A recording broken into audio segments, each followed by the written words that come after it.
Assalamu alaikum wa rahmatullahi wa barakatuhu. And may the peace, mercy, and blessings of Allah be upon you. Usually when we talk about a medical diagnosis, there's an expectation of almost mechanical precision, right? Absolutely. We expect it to be very cut and dry. Yeah, exactly. Like you break your arm, the x-ray shows that jagged white line on the film, and the doctor just points a pen at it and says, there is the fracture. It is binary. It's totally clean. Right, and it is comforting in a way. I mean, we like things to be visible and neatly categorized. You really do. When it comes to figuring out what is actually wrong with us, humanity prefers the physical and the tangible. A viral infection, a broken bone, a laceration. These are all problems with immediate observable metrics. But then, you step into the world of human psychology or neurodevelopment or deeply rooted societal trauma, and suddenly that x-ray machine is entirely useless. Yeah, you can't just plug someone in and get a scan of their values. Exactly. You cannot just take a picture of a society's collective anxiety. You cannot run a blood test for spiritual emptiness. So we are looking at a diagnostic landscape that is incredibly murky. It is the absolute definition of diagnostic muddy waters, really. I mean, modern sociologists and psychologists, they spend their entire careers looking at symptoms, right? Like the rising depression rates or the epidemic of loneliness we see everywhere. Yes, exactly. And the insatiable need for consumerism. Yeah. And they are constantly trying to trace these behaviors back to some invisible systemic source. They're trying to find the underlying pathology of why modern humans, despite having literally more material abundance than at any point in history, seem so profoundly lost. Which brings us directly to the material we are unpacking today. We are taking a profound, verse-by-verse journey into Surah At-Takaathur. For those of you following along in the sources, this is chapter 102 of the Quran. A very, very significant chapter. Okay, let's unpack this. We're looking at a chapter consisting of just 8 short verses. I mean, it takes less than 60 seconds to recite. Right, it's incredibly brief. And yet, according to the vast array of classical exegesis and contemporary sociological analysis we have gathered, it contains arguably the most devastatingly accurate socio-psychological critique of human materialism ever documented. The word critique almost feels too light for what this is. Really? How so? Well, when you synthesize the classical commentaries, I'm talking about the tafsir of heavyweights like Al-Tabari, Ibn Kathir, and Al-Razi with modern reflections, you realize this text is actually a clinical diagnosis of a highly contagious systemic disease. Oh, wow. A disease. Yes, it is diagnosing a collective spiritual amnesia. It holds up this uncompromising mirror to the exact psychological condition that drives our hyper-capitalist, chronically distracted, status-obsessed world today. So it's not just ancient history we're talking about here. Not at all. It isolates the exact mechanism of why we are so desperately unhappy despite having so much stuff. It's incredibly relevant to you right now. So before we look at the actual text, the diagnosis itself, we need to understand the environment this text was born into, right? Yes, the historical backdrop is crucial. We have to examine its context and the immense gravity-shifting weight it carries in the Islamic tradition. In our sources, there's a very intense scholarly discussion, a formal disagreement, or ikhtilaf, about exactly when and where this surah was revealed. Right, the study of the Asbab Nuzul, or the occasions of revelation. And this specific disagreement is, honestly, incredibly revealing about human nature itself. Yeah, I found the two different camps really fascinating. Let's look at the dominant classical view first. That view is that the surah is definitively Meccan, which means it was revealed in the early, highly persecuted days of Islam before the Prophet Muhammad and the early Muslims migrated to the city of Medina. And Meccan revelations have a very distinct architectural style to them, don't they? Very distinct, yeah. They are usually short, highly rhythmic, conceptually punchy, and fiercely confrontational. They don't pull any punches. Exactly. They were dealing directly with the ideological struggles against the Quraysh, the ruling tribe of Mecca. And Mecca at that time was effectively the Wall Street of the Arabian Peninsula. I love that analogy. The Wall Street of Arabia. It really was. It was a hub of hypercapitalism. The Quraysh were wealthy, they were powerful, and they possessed an arrogant, ruthless materialism. They measured a human being's worth entirely by their wealth, their trade caravans, and their tribal lineage. So in that context, a Meccan revelation would be a direct frontal assault on a society functioning purely on corporate logic and tribal chauvinism. Exactly. It's a takedown of an entire socioeconomic system that basically denies any reality beyond the material world. But then The sources present a completely different viewpoint. There is an authentic narration from the companion Ubay bin Ka'ab, among other reports, suggesting the text was revealed much later after the migration to Medina. Yes, the Madani view. And this perspective is triggered by a very specific, almost tragic-comic historical incident. Yeah, reading about this incident was wild. The narrations detail an event involving two Ansari tribes in Medina Bani Haritha and Bani al-Harth. These were two prominent groups who got into a heated, escalating dispute about who was superior. Like a massive ego trip. Exactly that. They were arguing over who had more wealth, who had more noble chieftains, who had a more prestigious lineage. They boasted and argued back and forth until they literally ran out of living people to count. Okay, let me make sure I'm wrapping my head around this. Okay. Because it's so absurd. They ran out of living people to brag about, so their solution was to physically march down to the local graveyard. That is exactly what the historical record indicates, yeah. They marched into the cemetery to point out the graves of their deceased ancestors. That is insane. They were effectively counting dead bodies to win a tribal ego contest. They were saying, our dead chieftains are more numerous and honorable than your dead chieftains. On its face, counting dead people to win a localized argument sounds absolutely absurd. It sounds like something out of a satire sketch. It really does. But if you strip away the desert setting and the ancient robes, is it fundamentally any different from modern behavior? Not at all. We see people furiously arguing online over who has the higher net worth, or politicians boasting about the economic output of previous generations, or families gatekeeping their status based on what Ivy League school their great-grandfather attended. Right. It is the exact same pathology, just dressed up in modern clothing. The psychological drive is identical. It is the obsessive need to quantify one's superiority over another person. So you have this very confrontational Meccan structure, but a very specific later Madani incident. Yeah. So how do the scholars resolve this tension in the timeline? Was it revealed early to the capitalists or later to the arguing tribesmen? Well, the scholar Abu al-Madudi offers a brilliant synthesis of this timeline issue. He argues that structurally, linguistically, and thematically, the text is undeniably Meccan. Okay, so it has that early DNA. Right. It carries the unmistakable raw DNA of those early paradigm-shifting warnings.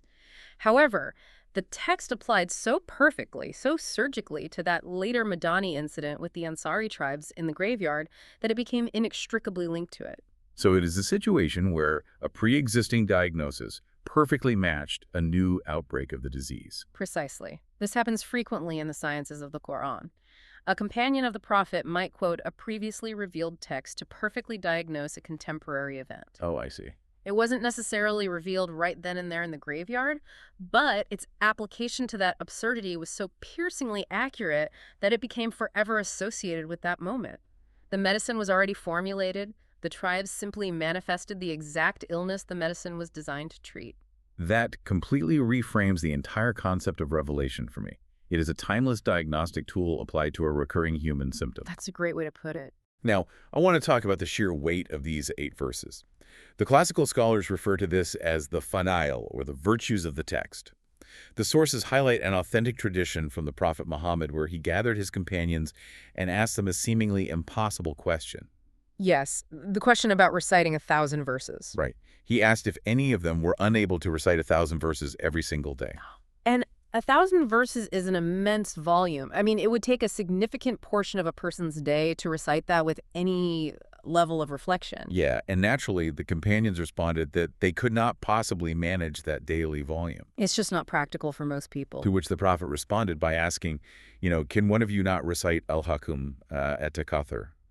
He effectively established, in an authentic tradition, that reciting these specific 8 short verses carries the spiritual and intellectual weight of reciting 1,000 verses. The implications of that are staggering. It suggests a massive spiritual return on investment. Huge. The sheer density of meaning in these 8 lines is equivalent to reading a massive volume of theological text. And when you analyze what the text actually covers, it makes total sense. How so? Well, in less than a minute of recitation, it covers the entirety of the human existential journey. It covers the psychological delusion of life, the stark reality of the grave, the violent shock of resurrection, and the inescapable final accountability. It condenses the entire human narrative into 8 lines. I understand the density argument. I really do. But I have to push back on something I found while reading through our research materials, because I think it highlights a really uncomfortable flaw in how humans approach theology. Oh, what did you find? Well, the sources mention that alongside that authentic virtue, the thousand-verse equivalent, there are fabricated narrations that manage to sneak into some classical texts over the centuries. Ah, yes, the apocryphal traditions. They are a fascinating study in human psychology themselves. Specifically, there's one fabricated narration claiming that whoever recites this specific chapter gets a complete, absolute free pass from divine accountability. Yeah, that one. It claims that if you read these verses, the Creator will simply not audit your worldly bounties on the day of judgment. When I read that, I was genuinely frustrated by the irony. It is a profound contradiction, isn't it? It is like wanting a cheat code in a video game that lets you skip the final boss fight entirely. We desperately want the reward of religion, but we are absolutely terrified of the audit. We want the shortcut. Exactly. But the irony is staggering. To read a text that is entirely about the unavoidability of accountability, and to hope that the mere act of reading it magically cancels your accountability. Yeah. It just shows how desperately the human mind wants to avoid looking in the mirror. We try to turn the diagnosis itself into an escape hatch. Your frustration is entirely justified, and it's actually a frustration shared by the greatest classical scholars. Renowned Hadith masters explicitly flag that free pass narration as a complete fabrication, a dangerous lie, precisely because it violates the core theological and logical message of the text itself. Right, it goes against the whole point. Exactly. The authentic virtue, that it equals 1,000 verses, is about the sheer terrifying weight of its warning. It is meant to wake you up. Creating a fake tradition to use it as a loophole to stay asleep is the ultimate manifestation of the disease the text is trying to cure. So keeping that heavy, uncompromising context in mind, let us drop right into the text itself. The opening does not ease the listener in at all. There's no gentle preamble. No, it's very abrupt. It opens with a shocking, abrupt diagnosis of the human condition. At-Takaathur. Most English translations render this as something like competition for more worldly gains diverts you, or the mutual rivalry for piling up worldly things distracts you. Those translations capture the surface meaning, sure, but they really fail to capture the violence of the Arabic phrasing. It is a devastating opening. Let's break down the linguistics here, starting with the root of that very first word, alakum. Yes, it comes from the root letters LHW, or law. When I hear the word distracts you or diverts you, I think of a minor inconvenience, like my phone buzzing while I am trying to read a book or a fly buzzing past my ear. I swat it away and go back to what I was doing. That is precisely the limitation of the English word distraction. The Arabic concept of law does not mean a momentary lapse in concentration. What does it mean then? It means an engrossing hypnotic entertainment. It is an amusement or a pursuit that so completely and utterly captivates your cognitive bandwidth that you actively neglect vital life or death responsibilities. So it is less like a buzzing fly and more like being in a deep, impenetrable trance. Yes. Think of the concept of flow state, where you are so absorbed in a task that you lose track of time. Law is basically a negative, destructive flow state. When the Quran uses this specific root word, it implies an intoxication.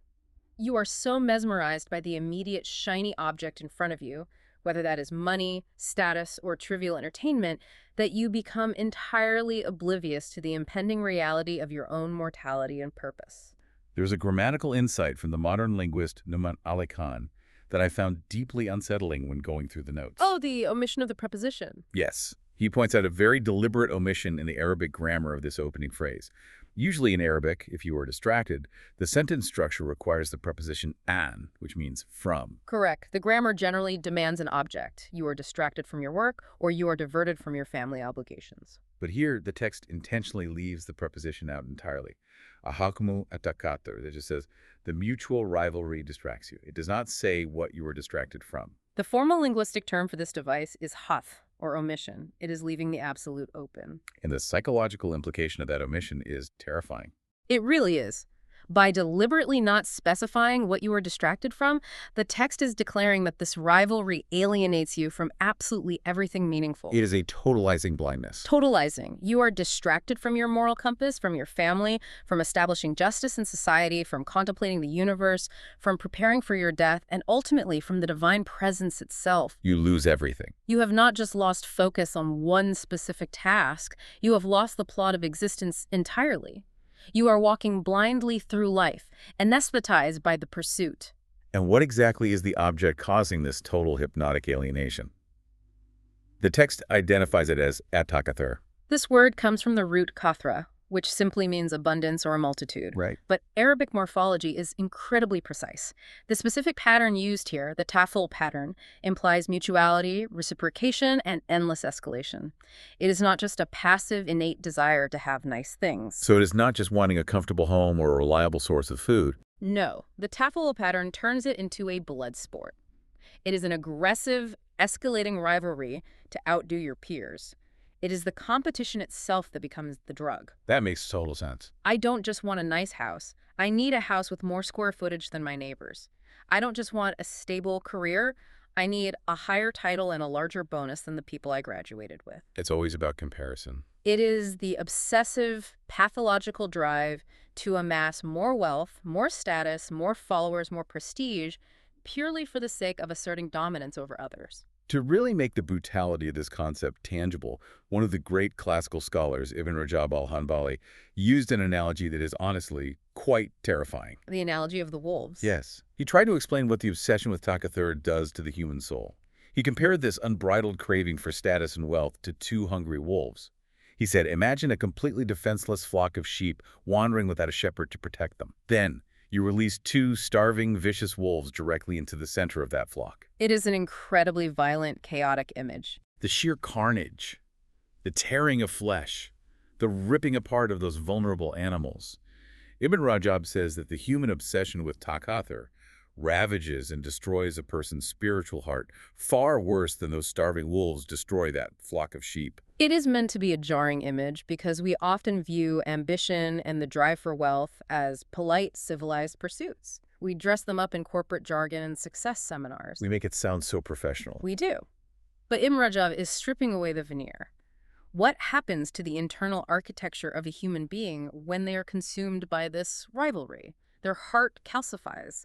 They lose empathy entirely. Because if you are constantly in a state of takakath, or a state of aggressive outdoing, then other human beings are no longer your brothers or sisters. They are either obstacles in your way or stepping stones to be used. Exactly the mechanism. When you measure life in metrics of accumulation, your brain literally shifts into a state of pure transactional logic. Empathy goes out the window. Because empathy requires you to see the inherent, unquantifiable value in another person. Takaathur forces you to quantify their value based on their utility to your goals. That's so grim. The modern thinker, Said Qutb, who wrote portions of his exegesis while under severe political imprisonment and facing execution, made a brilliant, sweeping observation about this dynamic. He argued that modern civilization operates almost exclusively on the metric of takaful. How does he define that on a civilizational scale? Well, look at how we evaluate the health and success of a nation. We do not measure it by the mental well-being of its citizens or the strength of its family units or its moral integrity. We measure it by gross domestic product. GDP. Wow. We measure economic output, consumer spending, and profit margins. We evaluate individual human worth through asset portfolios, credit scores, and earning potential. We just reduce everyone to a number. Quatshoy argued that humanity has completely replaced the standard of humanity, which includes ethics, compassion, and spiritual depth, with a pure, unadulterated standard of living. We are trapped in a systemic loop of takaathur, where the system demands infinite growth on a planet with finite resources, driven by individuals with finite lifespans. I want to bring this theoretical discussion right down to the daily lived reality of the person listening to us right now. Because when I hear the word law, this hypnotic, intoxicating distraction and takaathur, this obsession with numbers, metrics, and outdoing others, my mind immediately goes to the smartphone sitting in my pocket. Oh, absolutely. It's the perfect modern vehicle for it. I think of the modern phenomenon of doom scrolling. We obsessively track metrics. We track our daily steps, the number of likes on a photo, our retweets, our bank account balances, our quarterly performance reviews at work. We have digitized the tribal graveyard. That is a chilling way to put it, but it tracks perfectly. We really have digitized the graveyard. We're in a constant low-grade state of hypnotic rivalry. You can sit on a couch, open an app, and spend 3 hours scrolling through curated images of other people's wealth, vacations, and status. And you feel nothing but envy. You are completely numbed out, paralyzed by this digital law. Then you blink, the screen goes dark, and you realize half your day has vanished. This opening diagnosis is warning us. that you can do that with your entire life. Decades just gone. You can wake up decades later lying on a hospital bed, realizing you spent your absolute prime years aggressively acquiring things you cannot take with you, and you completely forgot the fundamental purpose of why you were given consciousness in the first place. That visceral realization, that sudden waking up, is exactly what the text pivots to next. It moves from the diagnosis of the disease to the inescapable prognosis. The ultimate destination. Right. If you stay on this hypnotic treadmill of accumulation, where does it inevitably stop? The text gives us the terminal point. Hatta zurtumu al-makabir. Until you visit the graves. So where does the blind race end? It ends in the dirt. But the linguistics here are once again profound. We discussed the literal historical meaning earlier, the Ansari tribes physically marching into the graveyard to count their dead ancestors. Yes. But the deeper eschatological meaning, the theological reality, is that this petty rivalry consumes your mind until you physically drop dead and are lowered into the grave yourself. You spend your whole life trying to elevate yourself above the earth, only to be swallowed by it. Here's where it gets really interesting. The linguistic marvel here is in the verb used. The text says zurtum, which translates to you visit. It does not say until you dwell in the graves or until you reside in the graves. It explicitly says until you visit them. This is a monumental theological shift encoded in a single verb. The Umayyad Caliph, Umar ibn Abdulaziz, who is historically renowned for his profound intellect and piety, heard this specific verse being recited and had a paradigm-shifting realization. What did he realize? He paused and noted the definition of a visit. By its very nature, a visitor cannot stay forever. A visit has a definitive beginning, and it must have a definitive end. The grave, therefore, cannot possibly be the final resting place of the human being. It is not the end of the line. It is not the permanent cessation of existence. Precisely. It is merely a transient waiting room. In Islamic theology, this intermediate realm between physical death and the day of judgment is called the barzakh. Barzakh. It is a temporary holding area, a barrier. The fact that the text declares you are only visiting the grave implies, with absolute grammatical and theological certainty, that you will eventually be extracted from it. You must move on to a final, eternal destination. That single word completely shatters the materialistic worldview. If your philosophy is that life is just an accidental collision of atoms, and the goal is just to accumulate as much matter as possible before your biology fails, then death is the ultimate end. Right. Game over. You turn back to dust, and the game is over. But if the grave is just a lobby, if it is just a brief layover on a much longer journey, what comes next? That question brings a profound anxiety. If the grave is just a waiting room, what exactly are we waiting for? The text anticipates that anxiety and abruptly halts the listener to snap them out of any lingering delusion. It reads, Kala Safa Talamun, Thumma Kala Safa Talamun, which translates to, nay, you will soon know. Again, nay, you will soon know. We really have to spend some time unpacking the power of the word kala. Please do. English translators often render it as nay, but frankly, that feels archaic, soft, and almost Shakespearean. It does not carry the weight of the Arabic. Kala is a severe, uncompromising reprimand. It is a linguistic slap across the face. It is a verbal emergency brake. Yes, an emergency brake. It is a harsh command to stop whatever you are doing immediately. It negates the entire psychological premise the person was just operating under. It is saying, stop this pathetic hypnotic race for more right now. Your worldview is fundamentally flawed. It shakes you awake. It is meant to shake the listener violently out of their spiritual coma before they hit the terminal point. And it repeats the warning. You will soon know. Again, nay, you will soon know. I have to ask, looking at this from a psychological perspective, why do human beings need to be told twice? The Creator knows human nature intimately. Why the repetition? The repetition speaks directly to the incredible stubbornness and cognitive dissonance of the human ego. We are absolute masters of rationalization. We always have an excuse. Always. Yeah. You can tell a person once that their lifestyle of endless consumption is destroying their soul, and their brain will immediately generate an excuse. They will say, well, I am just providing for my family, or I will focus on spirituality when I retire. Right. The repetition escalates the rhetorical tension. It shatters the rationalization. It builds dread. So it is breaking through the layers of defense mechanisms. Yes, but classical exegetes like Adahak pointed out that this repetition is not just for emotional emphasis. It actually outlines a specific chronological progression. It is a timeline of realization. How does that timeline unfold? The first warning, nay, you will soon know, refers to the exact excruciating moment of physical death. the moment the soul is extracted from the body and the angels of death become visible to the dying person. Wow. At that precise second, the game of Takaathur is over. The reality of the unseen crashes down on the dying mind with absolute clarity. The second warning, again, nay, you will soon know, refers to the day of resurrection itself, when humanity is physically pulled from those visiting rooms, the graves, to face the final cosmic accounting. The contemporary scholar Yasir Qadhi points out something so profound regarding this timeline. He notes that death is the only mechanism that permanently and irreversibly removes the veil of worldly deception. That's a great point. Throughout our entire lives, we possess this incredible capacity to deceive ourselves. We can convince ourselves that our massive bank account makes us invincible to suffering, or that our social status makes us untouchable by consequence. We build these massive illusions. But at the moment of death, that veil of self-deception is violently ripped away, bringing a terrifying absolute clarity. Everyone, regardless of their wealth, their power, or their lifelong skepticism, will suddenly and undeniably realize whether their life's pursuit was meaningful or a complete and utter waste of existence. There is a horrifying clarity to that moment, which leads to the natural, urgent question for the conscious listener. If the shock of death is what finally cures the delusion of materialism, if death forces you to see reality as it truly is, what should a human being strive to attain right now, while they still have breath in their lungs before it is too late? Which brings us to the epistemology of certainty. The text says, Kala Allah talamuna ilmala yakin. Nay, if you only knew with knowledge of certainty. This verse introduces one of the most critical foundational concepts in Islamic psychospirituality, yaqeen, or certainty. The great polymath and spiritual physician Ibn Qayyim al-Jawziyya defined yaqeen as the spirit of the actions of the heart. Let us unpack that. The spirit of the actions of the heart. What does that actually look like in the mechanics of human behavior? Think about the mechanics of human motivation.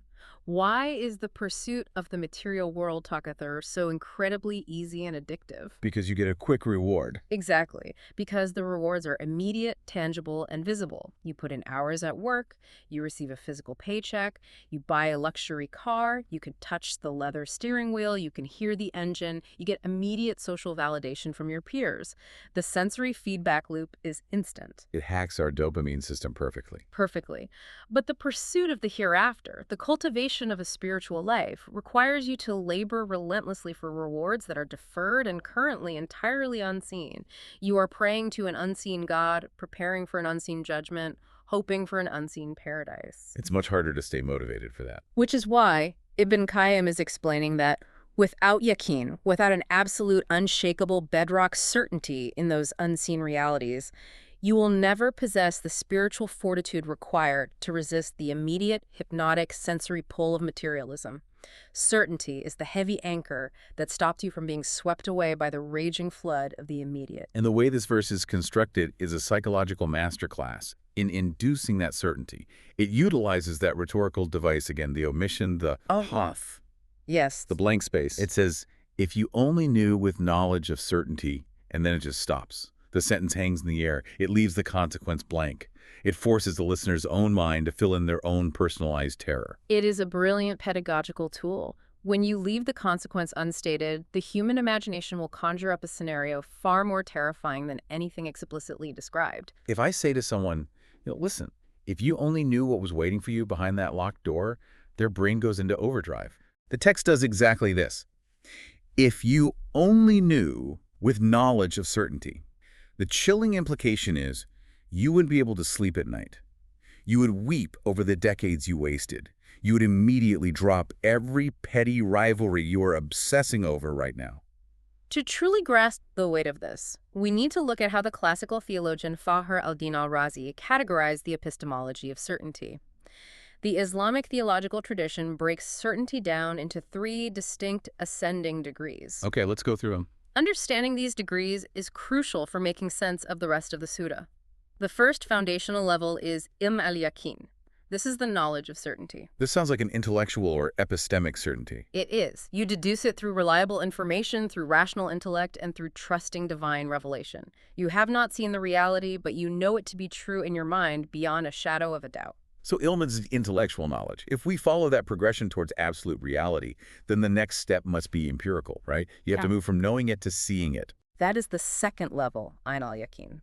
This translates to visual certainty. This is purely empirical. You no longer just know it through deductive reasoning or textual information. You are observing it with your own physical eyes. And the third. The third and final level is haq al-yakin, the absolute truth of certainty. This is experiential, visceral immersion. You are no longer an observer. You are experiencing the reality firsthand. I want to make this conceptual framework very concrete because when I deduced this from the research, it completely flipped the entire paradigm for me. Let us use a modern analogy. Okay, let's hear it. Let us say you live in a coastal city. Ilm al-Yaqin, the knowledge of certainty, is trusting the world's leading meteorologists when they show you satellite data and tell you a catastrophic Category 5 hurricane is going to make direct landfall on your house in 48 hours. You trust the data. You believe the experts. You have the intellectual knowledge of certainty. So you board up your windows, pack your family in the car, and evacuate inland.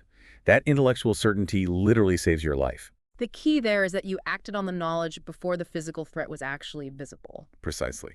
Now, Ayn al-Yaqin, the visual certainty, is if you arrogantly decided to ignore the data and stay in your house. The storm arrives.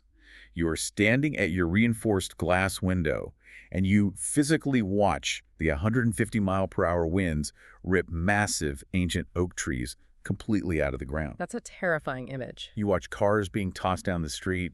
You are seeing the undeniable destruction with your own eyes. You are terrified, but you are still an observer behind the glass. You are witnessing the reality, but you are not yet consumed by it. And then, haq al-Yaqin, the absolute truth of certainty, is when the wind shatters that glass window, the roof of your house is violently torn off, and you are physically swept up into the vortex of the storm. You are intimately, experientially consumed by the devastation.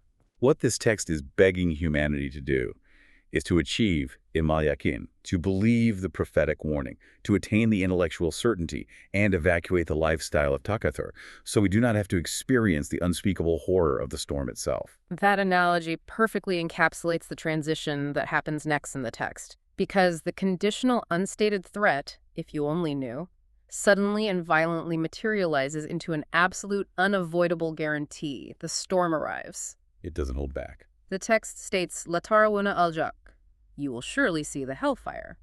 And then, "Thumma la tarawuna al-yakin," then you will surely see it with the eye of certainty. We forcefully transition from ilm to ain.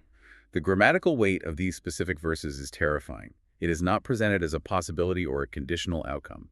It is a binding oath. The Arabic utilizes multiple linguistic markers of absolute emphasis simultaneously. It attaches the lam of emphasis at the very beginning of the verb, and it attaches the heavy nun of corroboration at the very end. So it locks it in. It forms a binding, unbreakable divine oath. There is no escape clause. Humanity collectively will witness the fire. And the specific vocabulary choice here is vital. The Quran has many different names to describe hell, right? Jahannam, Sa'ir, Hawiyah. Each describes a different functional attribute. Yes, the Arabic vocabulary is very expansive here. But here it specifically chooses the word al-Jahim. Numan Ali Khan's linguistic analysis of this specific root word is haunting. He explains that the root of Jahim was historically used by the Arabs to describe the wide-eyed, unblinking, piercing stare of a lion when it is locked onto its prey right in the 10 seconds before it pounces. It describes the intense, terrifying, paralyzing glare of an apex predator. It actively personifies the fire. Hellfire is not presented merely as an environmental hazard or a static pit of flames. It is described as a ravenous, conscious entity. It's alive. It is glaring back at the humanity that spent its entire earthly existence ignoring its reality, distracted by counting their coins and curating their status. When the veil of death drops, you transition from ilm to ain, and you lock eyes with the predator. To emphasize just how horrifying this transition to visual certainty truly is, the sources reference a profound hadith cited by the great exegete Hafiz ibn Kathir.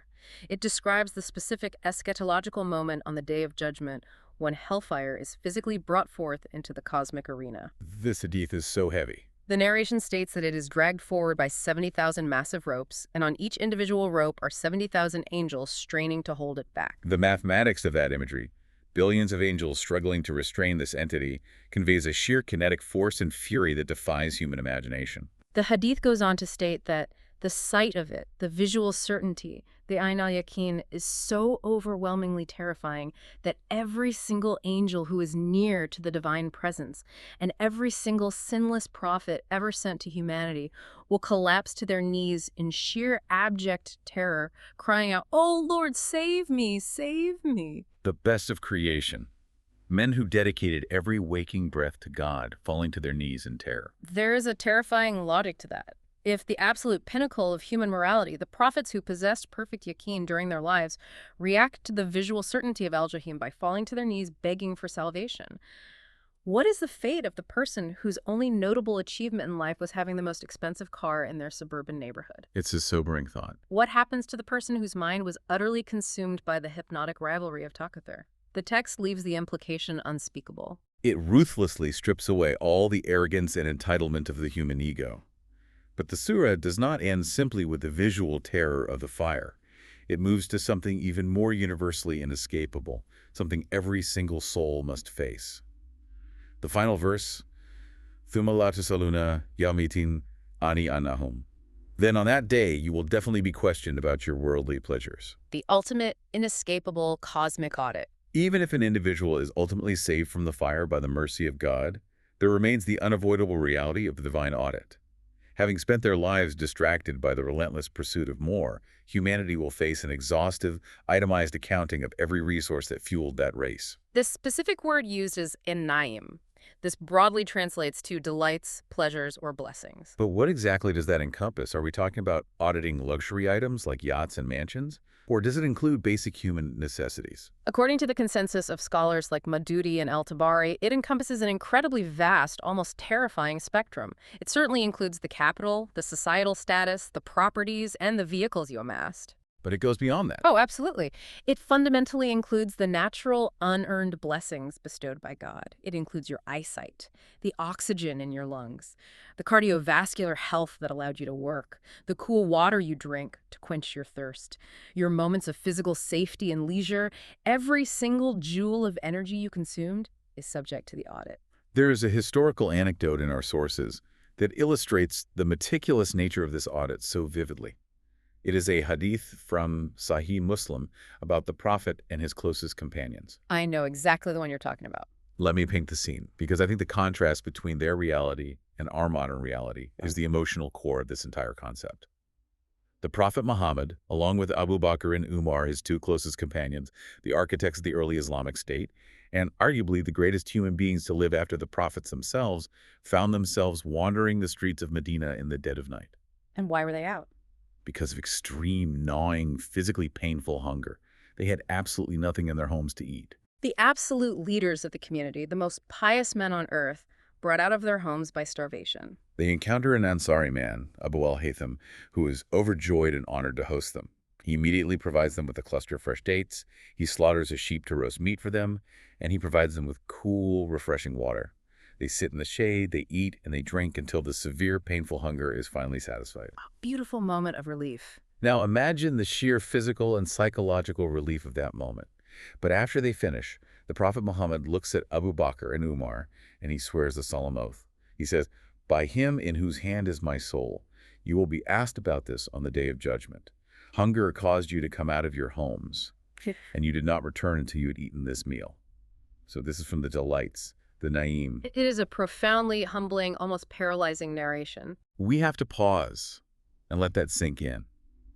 If the most righteous human beings in recorded history, men who sacrificed their wealth, spilled their blood, and endured exile for their faith, are going to be interrogated over a single meal of dates and roasted meat eaten out of literal starvation, what does that mean for us? It's hard to even comprehend. What does that mean for my closet full of fast fashion clothes I've worn once?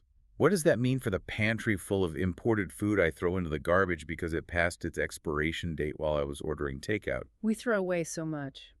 What does it mean for our excess tech, our constant insatiable desire for upgrading our phones every 12 months?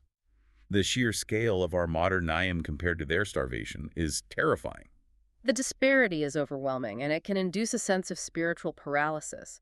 But the classical Andalusian scholar Imam al-Qurtubi provide us a very necessary, highly nuanced theological distinction here, so the conscious believer does not fall into complete despair. Oh, thank goodness. What's the distinction? He clarifies that while every single human being will absolutely face the audit, the nature and tone of the inquiry differs drastically based on the individual's internal state, specifically the presence of faith and active gratitude. For the righteous, grateful believer, the audit is not a hostile interrogation. It is a questioning of honor. So for the believer, it is less like a criminal trial and more like a proud presentation of stewardship. Like, Yeah. you gave me this wealth. You gave me this health. And look at the charities I funded. Look at the orphans I supported. Look at the gratitude I expressed. Exactly the distinction. It is an opportunity to demonstrate how they acknowledge the divine source of the blessing, how they verbally and practically thanked God for it, and how they utilize that caloric and financial energy to establish good in the world. And for the other group. Well, for the heedless accumulator, for the individual who lived their entire existence in the hypnotic, competitive state of law and Takaathur, the audit is a severe, humiliating rebuke. It is an interrogation exposing their deep-seated ingratitude and the tragedy of their wasted potential. This philosophical pivot leads us perfectly into the conclusion of our analysis. We have walked through the terrifying eschatology of the verses, the hypnotic disease, the transient grave, the linguistic shocks, the visual terror of the fire, and the meticulous audit. We've covered a lot of heavy ground. But the profound scholars we researched do not just leave the reader drowning in a state of fear. They extract holistic life lessons. They provide highly practical psycho-spiritual antidotes for the modern individual trying to navigate and survive this hyper-capitalist reality. Let us examine the first major lesson: diagnosing and treating the pathology of the hard heart. This specific treatment protocol draws heavily from the works of Ibn Rajab al-Hanbali. He dedicated extensive theological work to diagnosing a condition known as qaswat al-qalb, or the hardness of the heart. What causes that hardness? He argues that the relentless daily obsession with climbing corporate ladders, accumulating capital, and aggressively projecting social status physically and spiritually calcifies our emotional core. When a human being is constantly evaluating their life and the lives of others through spreadsheets and numbers, their heart loses its innate sensitivity. So they just become numb. Exactly. They no longer feel a sense of transcendent awe when looking at nature. They no longer feel genuine, actionable empathy for the impoverished. The thought of their own mortality does not humble them, it merely annoys them because it interrupts their 5-year business projections. If the disease is this calcification of empathy, what is the prescribed medicine? Ibn Rajab points to the concept of zuhd. In English, this is often imperfectly translated as asceticism or minimalism. Now, he is not suggesting you must liquidate all your assets, abandon society, and live in a cave.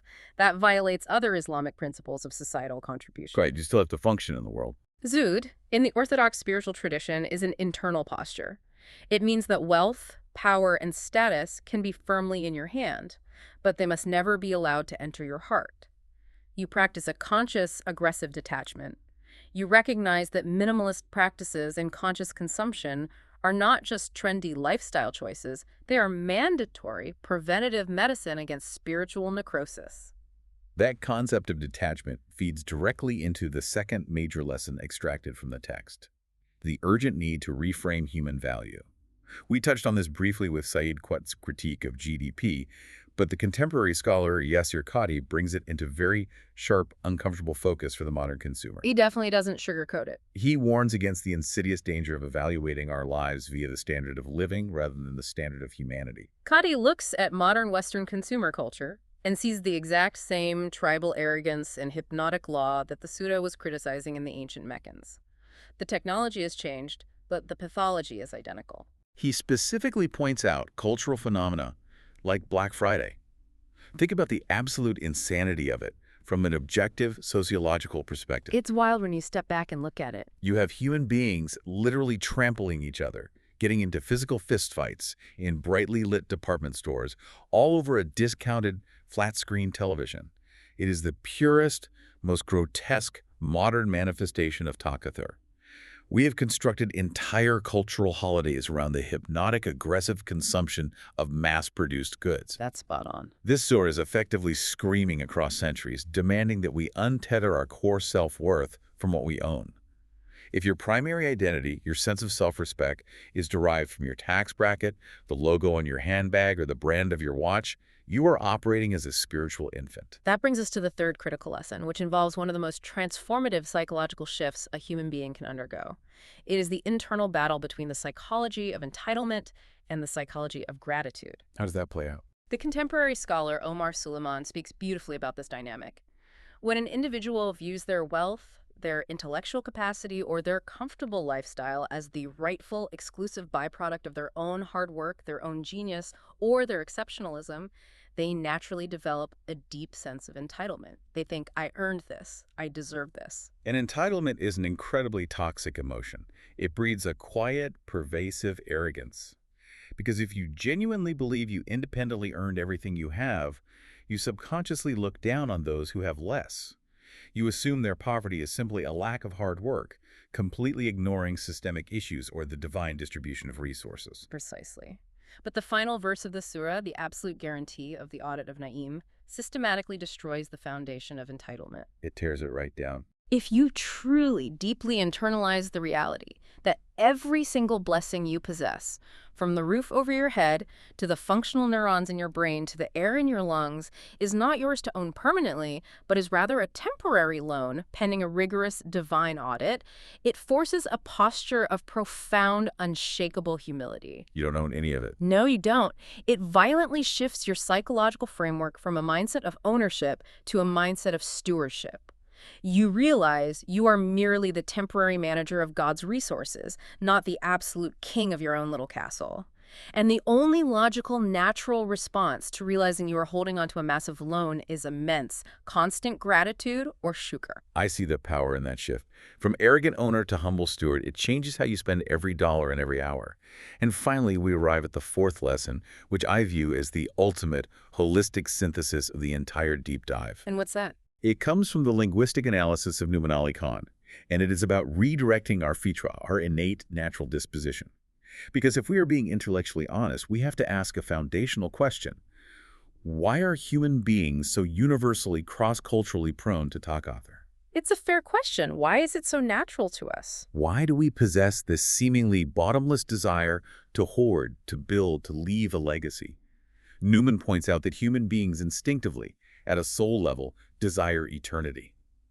We want our names etched in stone on university buildings. We want to build corporate empires that outlast our physical bodies. We write books and record conversations hoping our voices will be heard 100 years from now. Our souls instinctively know they were engineered for immortality. It is a valid, God-given psychological drive. The tragedy is not the desire for eternity itself. That is the crucial pivot. The tragedy is attempting to satisfy an infinite eternal craving with finite, decaying, worldly materials. It is the equivalent of trying to fill a bottomless chasm with handfuls of sand. It's never going to work. It will never, ever be enough. The billionaire will always want another billion because the money cannot satisfy the soul's craving for the infinite. The surah does not command us to stop wanting to live forever. Rather, the cure is to redirect that powerful instinct. It is telling us to invest those temporary blessings, the na'im, into the actual eternal realm.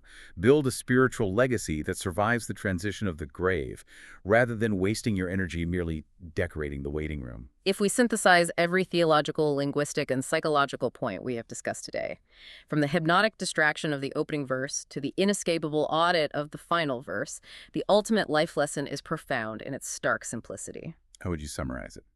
This surah forces the conscious individual to make an immediate, urgent choice. You must strive to attain certainty, yaqeen, through engaging with revelation and intellect before you are forced to attain it through the shock of resurrection. You have the agency to wake up now voluntarily and change your trajectory, or you will absolutely be woken up violently when the veil drops and the predator locks eyes with you. That is a chilling, but deeply necessary summary. And it brings us to a final provocative thought for you, the person listening to this conversation right now.